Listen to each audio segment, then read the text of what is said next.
Ipinagmamalaki ng Defense Department ang pagsampal ng sanctions ng China kay Secretary Gibo Teodoro.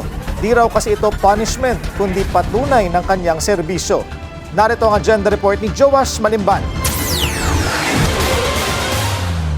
Pumalag si Defense Secretary Gibo Teodoro sa anunsyo ng Chinese Foreign Ministry na bawal na siya at ang kanyang asawa at mga anak na tumapak sa mainland China, Macau at Hong Kong.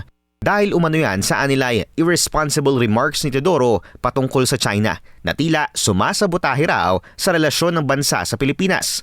Bagaman karapatan daw ng China ang pag-i-impose ng sanctions, sinabi ni Teodoro na ganito raw ang ginagawa ng Chinese government sa mga nagsasabi ng katotohanan laban sa kanilang aniyay panlilinlang. Dagdag pa ni Teodoro, mas malala pa raw ang sinasapit ng Chinese citizens na nasa ilalim ng kontrol ng Chinese Communist Party. Unang iniulat ng Billionaire News Channel ang sanctions na ipinataw ng China kay Teodoro bago ito formal na inanunsyo kahapon.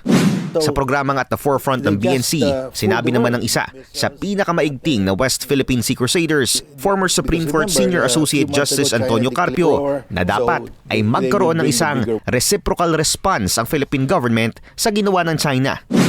We have to retaliate. In the same manner, the Philippines should ban also the counterpart of Gibo Teodoro, the Defense Secretary or Defense Minister of China. It has to be tit for tat. Otherwise, sa isang pahayag, sinabi ni Department of Foreign Affairs spokesperson Annalyn Ratonel na bagaman prerogative act ng China ang pagsasampa ng sanctions kay Teodoro, itinuturing daw ito ng bansa bilang isang unfriendly act. Mas pinapagulo rin daw nito ang bilateral relations ng Pilipinas at China. Nagpahayag din ng suporta kay Teodoro si Philippine Coast Guard spokesperson for the West Philippine Sea, Commodore J. Tariela. Sa isang Facebook post, sinabi nito na hindi punishment ang sanksyon ng China sa kalihim, kundi isang patunay ng kanyang serbisyo sa bansa. Ipinapakita rin daw nito na epektibo si Teodoro laban sa pambubuli at mga iligal na aktibidad ng China sa West Philippine Sea. Para naman sa AFP, isang malinaw na attempt at political intimidation ang mga sanksyon na ipinataw. Layon lang din daw nito na patahimikin ang mga naglalahad ng pang-aabuso ng China sa ating exclusive economic zone. Paninindigan ng sandatahang lakas ng Pilipinas, no amount of foreign pressure, legal maneuvering o pag-target sa mga pinuno ng bansa ang makapagpapahina sa ating militar.